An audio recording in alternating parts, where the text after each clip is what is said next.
Hi friends, happy morning. பாருங்கள், எனக்கு night idli மிச்சம் ஆகிடுச்சு. அதை எடுத்து நான் ஃப்ரிட்ஜில் வச்சுட்டேன். இன்றைக்கி இந்த இட்லியை வச்சு ஒரு மார்னிங் பிரேக்ஃபாஸ்ட்டுக்கு செஞ்சுக்கலாம். இது ஃப்ரிட்ஜில் வச்சதுனால நல்லா கெட்டி ஆகிடுச்சு. இதை கையில் பொடிச்சு விட்டுக்கலாம். இல்லைனாக்கா கொஞ்சம் மிக்சியில் கட் பண்ணி போட்டு ஒரு பல்ஸ் மோடில் போட்டு ஒரு சுற்றி எடுத்துட்டோம்னா அது நல்லா நம்மளுக்கு ரவை மாதிரி வந்துடும். பாருங்கள் ஃப்ரெண்ட்ஸ், ஒரு தவாவில் எண்ணெய் விட்டுருக்கேன். அதில் கொஞ்சம் கடுகு, உளுத்தம் பருப்பு, கடலைப்பருப்பு போட்டிருக்கேன். இப்போ இதோட நான் வெங்காயமும் கருவேப்பிலையும் போட்டுடுறேன்.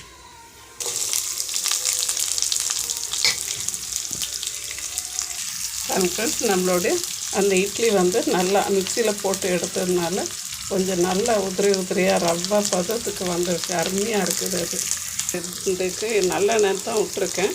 நீங்கள் தேங்காய் எண்ணெய் விட்டு செய்யலாம். இல்லை உங்களுக்கு என்ன எண்ணெய் பிடிச்சிருக்குதோ அதில் செஞ்சுக்கிடலாம்.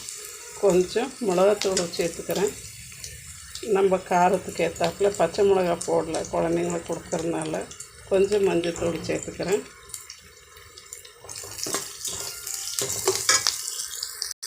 ஃப்ரெண்ட்ஸ், இப்போ தக்காளி போட்டேன்.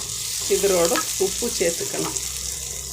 உங்களுக்கு சட்னி பொடி இருந்துச்சுனாக்கா அதை சேர்த்துக்கலாம்.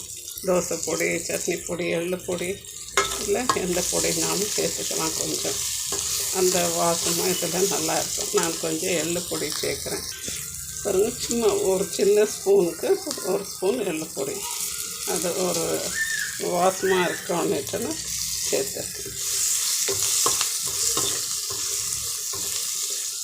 இப்போ நம்ம மிக்சியில் அடித்து வச்சுருந்த இட்லி இதில் போட்டுடலாம்.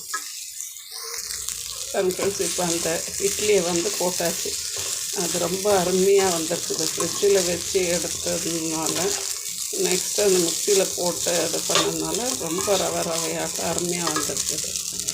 இப்போ இதுக்கு நம்ம மல்லி செடி துவைக்கலாம். பாருங்கள் ஃப்ரெண்ட்ஸ், நம்மளுடைய இட்லி உப்புமா சூப்பராக ரெடி ஆகிடுச்சு. நீங்கள் இதில் நல்ல கடலைப்பருப்பு போட்டுக்கலாம். கொஞ்சம் மேலே கூட கொஞ்சம் தேங்காய் துருவி போட்டோம்னாலும் ரொம்பவே டேஸ்டியாக இருக்கும். அந்த இட்லியை வேஸ்ட் பண்ணாமல் இப்படி ஒரு இட்லி உப்புமா இது ஈவினிங் டைமில் குழந்தைங்க வரும்போது, ஸ்கூல்லேருந்து வரும்போது டீ டைம்லாம் கொடுக்கலாம். மார்னிங் பிரேக்ஃபாஸ்ட்டு, நைட் டின்னருக்குமே இது ரொம்பவே அருமையாக மேட்ச் ஆகிடும். தேங்க்யூ ஃபார் வாட்சிங் ஃப்ரெண்ட்ஸ். ப்ளீஸ் ஷேர் பண்ணுங்கள், லைக் பண்ணுங்கள், சப்ஸ்கிரைப் பண்ணுங்கள். தேங்க்யூ ஃபார் வாட்சிங் ஃப்ரெண்ட்ஸ். தேங்க்யூ.